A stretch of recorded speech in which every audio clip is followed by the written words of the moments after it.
अति सर्वत्र वर्जते।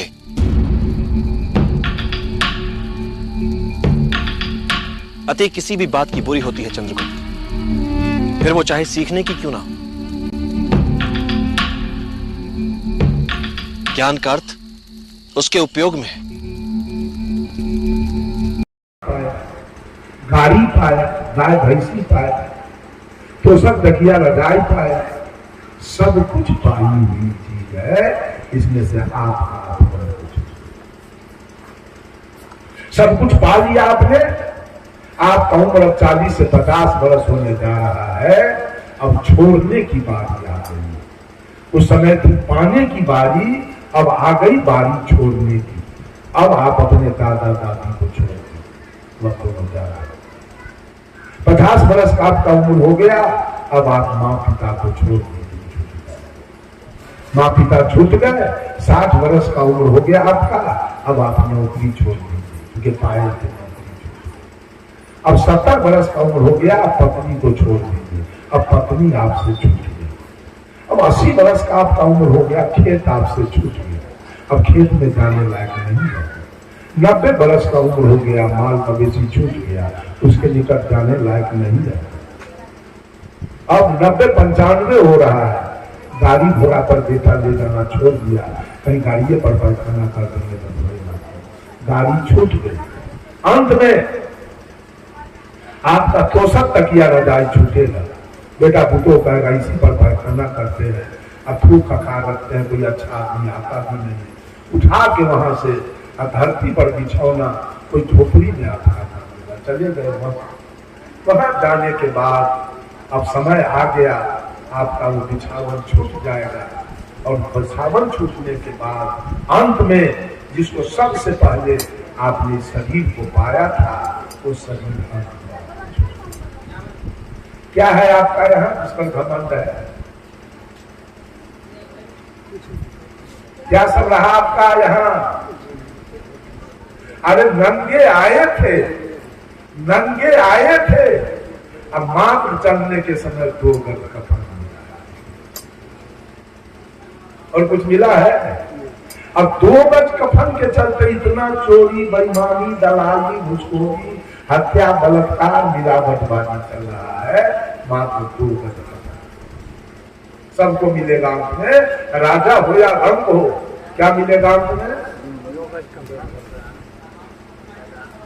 जब पूज गुरुदेव आचार्य श्री धर्म स्वरूप साहब जब दुनिया से चले तो उनकी गाई हुई गीत निर्गुण चल रहा था।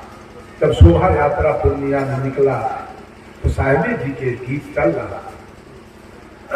साहेब जी ने जीवन काल में गाया था, लो अपना जहां दुनिया वालों हम इस दुनिया को छोड़ चले, जो नाते रिश्ते जोड़े थे वो नाते रिश्ते तोड़ चले, लो अपना जहां दुनिया वालों हम इस दुनिया को छोड़ चले। कहते हैं कुछ सुख के नगमे देख चुके, कुछ दुख के सदमे झेल चुके। जब शरीर पकड़े तो कुछ सुख भी मिला और कुछ सुख के नगमे देख चुके, कुछ दुख के सदमे झेल चुके। तकदीर की अंधी गर्दिश ने जो खेल खिलाए खेल लिए। क्या कैसा खेल चल रहा है? अपने अपने कर्म का उसी को तकदीर, अपने अपने कर्म का खेल सारे लोग खेल रहे हैं। कोई महिला निपुत्र है, अपने कर्म का खेल खेल ले। भगवान किसी को बेटा नहीं देता है, बाप का कर्म ले लिए जैसा करके आए। किसी को 7 को बेटा है, अपने कर्म का खेल खेल रहा है। किसी को 50 बीघा जमीन है, अपने कर्म का खेल खेल रहा है। और किसी को 10 कट्ठा में है, वो अपने कर्म का खेल खेल रहा है। किसी का बेटा डॉक्टर इंजीनियर हो गया, अपने कर्म का खेल खेल रहा है। और किसी का बेटा मजदूरी कर रहा है, अपने कर्म का खेल। सब लोग अपने अपने कर्म का खेल, तब भोला बाबा धन दे देते। आदमी का बुद्धि, कबीर बाबा धन दे देंगे क्या? अगर ये लोग धन के दाता हैं तो अमेरिका वालों को धन कौन दिया है? वहां पर भोला बाबा नहीं। रूस वालों को धन कौन दिया? चीन वालों को धन कौन दिया? ऑस्ट्रेलिया अफ्रीका वालों को धन कौन दिया है? धन देगा कर्म, धन कोई भगवान नहीं दे सकता। इस भेद में मत रहिए। कर्म का फल सब लोग, कोई लांगड़ है, कोई आनर है, कोई बता है, कोई गोरा है, कोई काला है, कोई विद्वान है, कोई मूर्ख है, कोई धनी है, कोई निर्धन है, सब अपने अपने कर्म का परिणाम। तकदीर की अंधी गर्दिश ने जो खेल खिलाए, खेल लिए लो अपना जहां।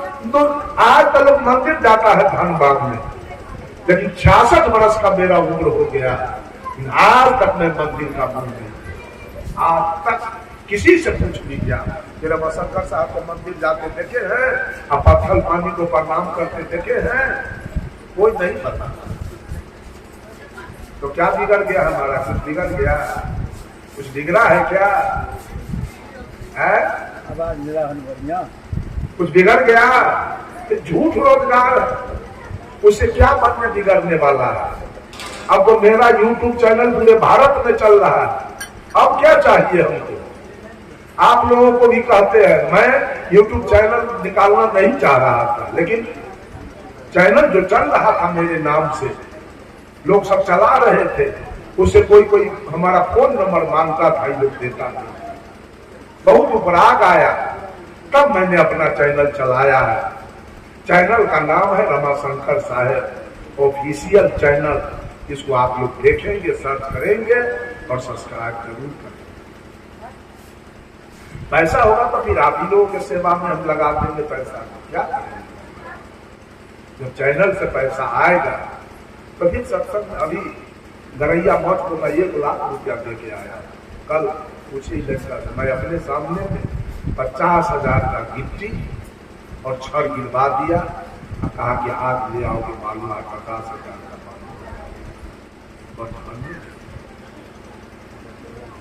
बंधुओं। अब क्या चाहिए? पूरे भारत में मेरा कार्यक्रम चल रहा है, सारे लोग आदर करते हैं, तो क्या चाहिए? क्या पाना बाकी है? कभी मंदिर नहीं, अपने कर्म पर, अपने पुरुषार्थ पर। सदगुरु कबीर भाग्यवादी और भगवानवादी नहीं, साहब कबीर पुरुषार्थवादी सब थे, सबको इन्होंने जगाया। सुखिया सब संसार खाए निंद सो बल हो राम, दुखिया साहेब कबीर सबके जगा बल हो। साहब सदगुरु तो सबको जगाते थे, बेटा जग जा, अगर कुछ पाना है तो जग जा, सो के नहीं मिले। आज लोग मंदिर से पाना चाहते, इतना दिन से गए मंदिर। हमारा जो सोलकन समाज है, जो SC ST है, उसके जीवन में कोई चढ़ाव आया? आज तक भगवान इसको कुछ दिया? बोलिए आप लोग दिया है? फोकट में सब जीवन बर्बाद कर रही है। आप बेटा बेटी के नहीं पढ़ाएगा, वो मैप ले आएगा साँझ में, भर दिन मछली मारेगा, और साँझ में गोड़ हाथ धो के वो माइक ले आएगा, भर जागा जागा महादेव। इससे कुछ मिलने उलने वाला नहीं है। जब तक चाल नहीं सुधरेगा तब तक कुछ मिलने वाला नहीं है। किसी का चर्चा करके आप धन नहीं ले, किसी का चर्चा करके आप मुक्ति नहीं ले, किसी का चर्चा करके आप बेटा बेटी नहीं पा जाएंगे, किसी का चर्चा करके आप लोग बिजनेस व्यापार में नहीं पा जाए। उसके लिए श्रम की जरूरी है, मेहनत की जरूरी है, आमदनी की जरूरी है, तब जाकर। साहब कबीर पुरुषार्थवादी संत थे, सबको इन्होंने जगाया। आज लोग भोगवादी और भगवानवादी बनकर धन के फेर में लगा हुआ है।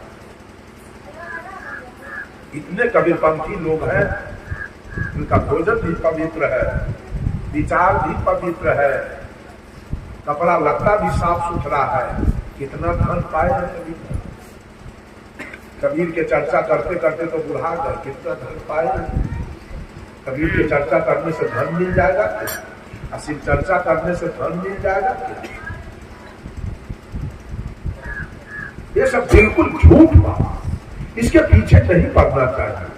कुछ आमदनी कीजिए, श्रम कीजिए, मेहनत कीजिए, तब कुछ आमदनी आएगी, तब आपका जीवन खुशहाल बनेगा। दूसरी कड़ी में सदगुरु कहते हैं, हर चीज तुम्हें लौटाती है, वहां नहीं कुछ संग चले। तो जाएगा पर दोष न देना ये लोगों देखो हम खाली हाथ चले। अंतिम कड़ी, वह राह अकेले कटती है, वहां नहीं कोई साथ चले। वो रास्ता कैसा होगा आपका? कोई रहेगा साथ में? जिस दिन काया से निकलिएगा तो के आपके साथ जाएगा स्मशान में? है वो रास्ता अकेले का।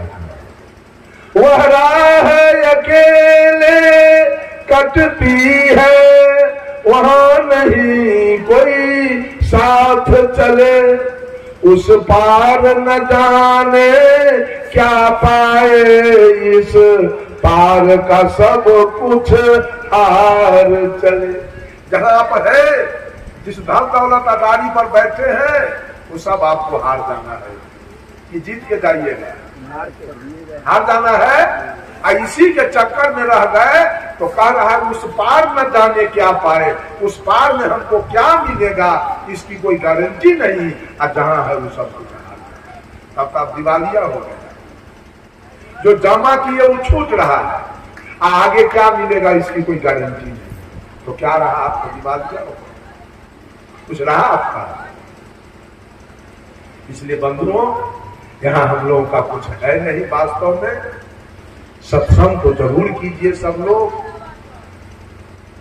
सदगुरु के सानिध्य में जरूर रहिए, अपना कल्याण कीजिए, सुंदर सब समाज का निर्माण कीजिए। आज तबीयत मेरा बहुत खराब है, कल से सर्दी खांसी, नाक मुंह माथा का सब इतना दर्द कर रहा है कि हम बोलने लायक देते, पैर दर्द कर रहा है, बैठ नहीं पाते हैं हम सही से। कल का कार्यक्रम फिर मुजफ्फरपुर से आगे मोतीपुर स्टेशन के निकल है। कल का कार्यक्रम सवेरे यहाँ से जाना होगा। अच्छा, तो मैं कह रहा था सब लोग सत्संग कीजिए। सत्संग है क्या? जब सत्संग पर विचार करें।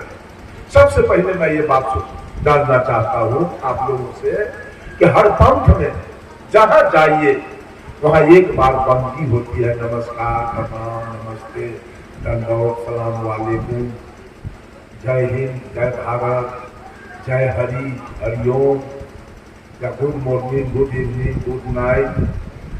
कबीर पंथ में 3 बंदगी क्यों? इस पर कभी विचार किए? इस पर कभी विचार हुआ? इसलिए वही जो 3 दुख बताए थे, 3 प्रकार के दुख में आप पड़े, उससे भी बचना है। और 3 गुण है, रजोगुण, तमोगुण, सतोगुण, उससे बचना है।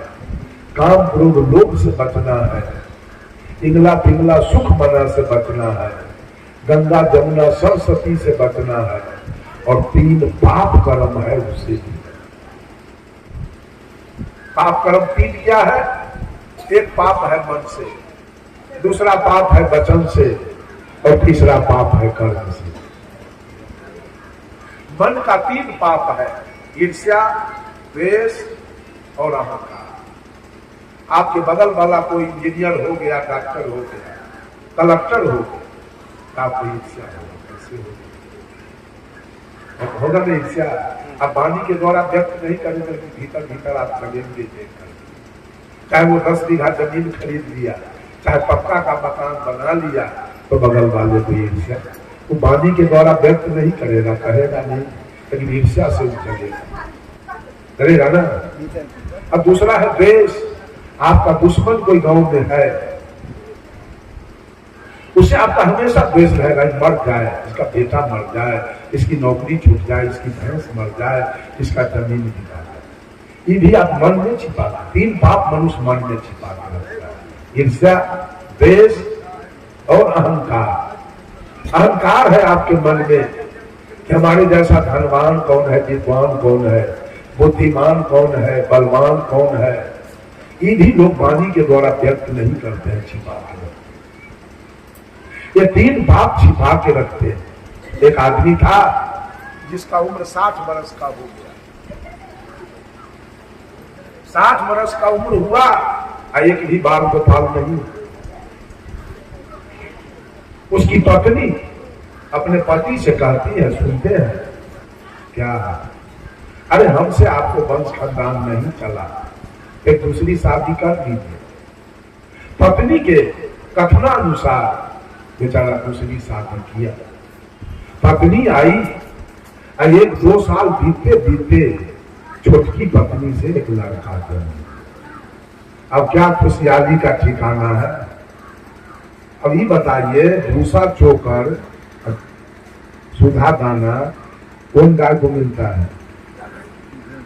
के ना, जिस औरत से बेटा हुआ उसका भोजन कुछ और हो गया, आई बरकी के सूखल रोटी असम। अब तो दोनों शौकीन में रात दिन कपड़ फोड़वल लड़ाई होना शुरू हो गया। बरकी के मन में था कि बेटे के लेके इसका मान सम्मान बढ़ गया, हे भगवान, इसका बेटा अगर मर जाता तो हमारा इसका मान, वाणी के द्वारा व्यक्त न करे, मन में रखे कि इसका बेटा जो मर जाता तो हमारा इसका मान सम्मान बराबर हो। तब बराबर से झगड़ा लड़ाई होगा तो वहां कुछ न कुछ दुर्घटना होना है। कबीर साहब कहते हैं, झगड़ा नित ही बड़ाई है, झगड़ा बुरी बलाय, अब दुख उपजे चिंता बढ़े, झगड़ा में घर जाए। रात दिन कलह होते होते संजोग देखिए उस लड़का को अफसर साहब। लड़का तब तक 2-3-4 साल के हो गया था, अफसर साहब काट लिया। लड़का मृत्यु सज्जा पर पड़ा है, झाड़ने वाले लोग झाड़ रहे हैं, डॉक्टर लोग दवा कर रहे हैं, अभी लड़का का सांस चल रहा है। पूरे गांव के औरत मर्द रो रहा है, दोनों प्राणी अपने रो रहा है, अब बड़की दुनिया भर में बैठ के हंस रही थी। अब हमारा इसका मान सम्मान बराबर होगा, छौड़ा मारा। लेकिन सोच रही है कि पूरे गांव के औरत मर्द रो रहा है, हमारी सौतीन रो रही है, हमारा दूल्हा रो रहा है, हम नहीं रोएंगे तब गांव के औरत हमको रास्तों नहीं चल रहे। क्या हो जाए कि छौड़ा मर जाए से ठीक है, अभी हम लोग काम का आदमी बनाना। ये से आप क्या कह रही है, आगे माइया ये अवसर होए तई तो मरबे करतई, ढोढ़ा न होइगे माइया। अवसर होते करते तो छौड़ा मरबे करते, कहीं ढोड़बान हो छौड़ा कहीं की